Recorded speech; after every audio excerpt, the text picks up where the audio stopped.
একজন সৌদি আরব প্রবাসী, উনার বাড়ি। আল্লাহ কখন কোথায় কাকে কি অবস্থায় নিয়ে যায় এটা কেউ বলতে পারে না।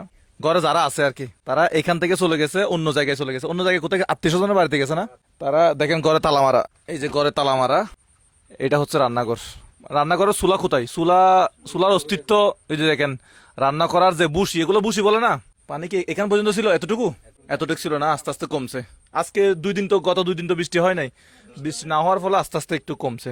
আমরা ওনার বাড়িতে আসছি, এসে দেখি উনি আর 3টা মেয়ে একটা ছেলে আছে, ওরা অন্য জায়গায় আশ্রয় নিছে। আজকে 11 তারিখ, দেখেন রাত 9টা 18 বাজে। যে ঘরের মোড়া লাকড়ি যেগুলো ছিল সব, বেড়ার ঘর হওয়ার কারণে এটা টিকে আছে। কিন্তু এটা যদি আপনার মাটির ঘর হতো, পুরোটা এতক্ষণে ভেঙে যেত পুরোটা। 1991 সময় যে বন্যাটা হয়েছিল, যে পানি উঠছিল, ওই পানির চেয়ে বর্তমানে পানি আরো বেশি উঠছে। একজন আরেকজনের জন্য দোয়া করবেন, এখানে দোয়া করা ছাড়া আর কোনো কিছু করার নাই আমাদের।